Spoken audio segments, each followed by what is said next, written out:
Hello Internet, and welcome to the PDH Portal, where I discuss PDH decks. Who doesn't love a Selesnya stompy deck? Well, I do, but the other people at the table probably do not enjoy it. Green is synonymous with big creatures that just get bigger, and white is all about keeping things away from us. One of my favorite pauper commanders from Edge of Eternities has been Haliya, Ascendant Cadet. I've built a new deck around her that I like to call Counters Ascendant. Haliya is a human soldier for 2 white, a green, and 2 colorless that reads, whenever Haliya enters or attacks, put a +1/+1 counter on target creature that you control. Whenever one or more of your creatures you control with a +1/+1 counter on them deal combat damage to a player, draw a card. Now, I'm not exactly sure how we're going to get counters on things, but I'm pretty sure that we can find a way. Maybe the card draw from swinging things will help us get the cards that we need? Haliya's ability cares about the +1 counters, but her ability to add them to creatures is a little bit slow. We need to help her along a bit, and it turns out there's plenty of creatures that can help enter and give +1 counters to themselves or other creatures. Dockworker Drove, a robot for 1 and a white, enters with a +1/+1 counter on it, and when it dies, you get to move those counters to someone else. One of its buddies from Edge of Eternities, Drix Fatemaker, puts a +1/+1 counter on a target creature when it enters, and it also has warp, so you get to do this twice. Duskshell Crawler does basically the same thing, but without the warp ability. Guardian Gladewalker can give someone else a +1/+1 counter when it enters, and then Ivy Lane Denizen is going to flourish as most of this deck is green creatures. She can put a +1/+1 counter on a creature whenever a green creature enters the battlefield under our control. New Horizons buffs one of our lands by letting it tap for 2 mana, but it also gives a +1/+1 counter to one of our creatures when this aura enters. Lux Knight Breacher enters with a number of +1/+1 counters on it based on the number of other creatures that we have in play, and is a good late game play to go along with its slightly higher than average casting cost.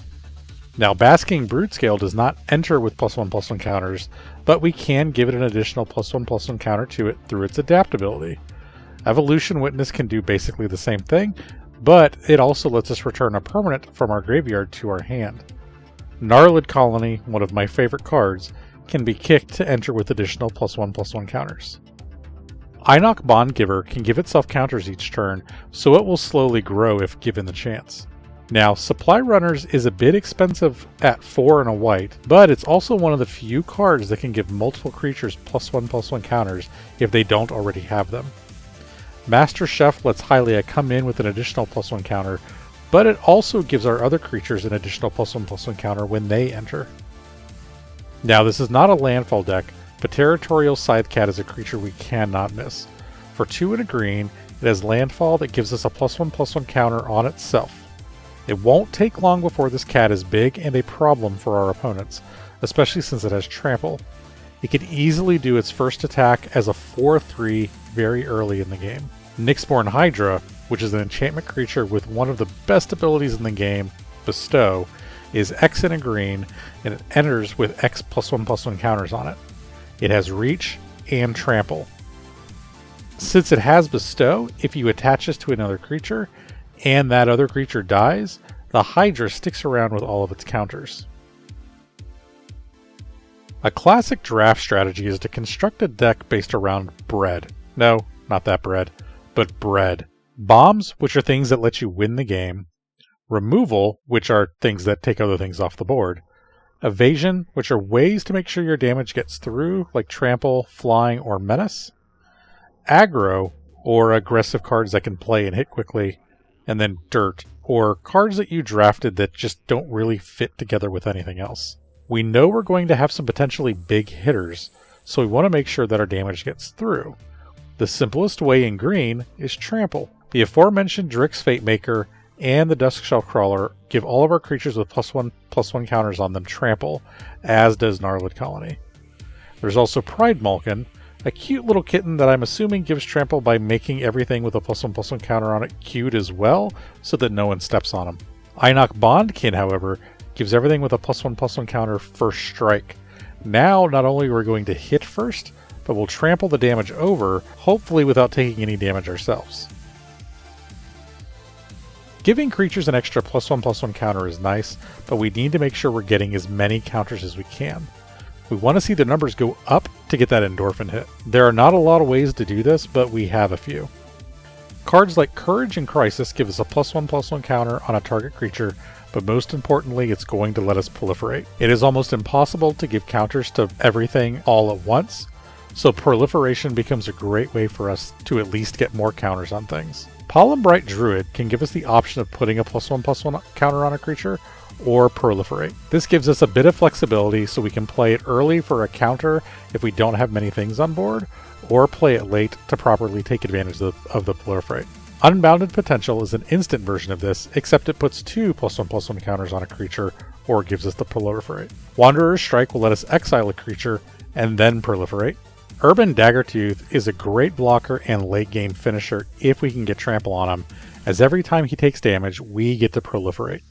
We don't have any damage spells, but we could replace some of the bite spells for fight spells to trigger him. Smell Fear lets us proliferate, and then fight another creature.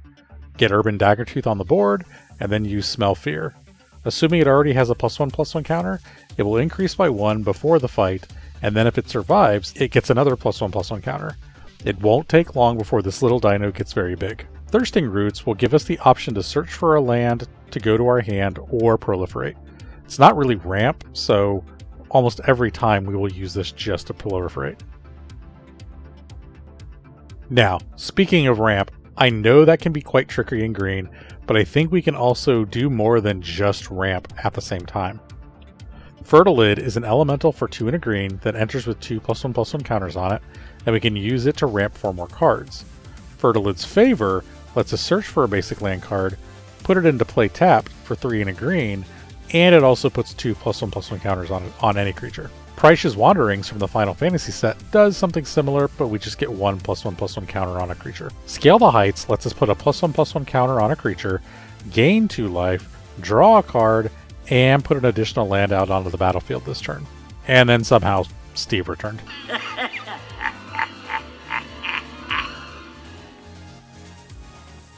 Now it turns out there's not really any good board wipes in Pauper, but we have plenty of ways of getting things out of our way if we can't give our things trample. I'm a big fan of bite spells, which deal damage to creatures based on another creature's power.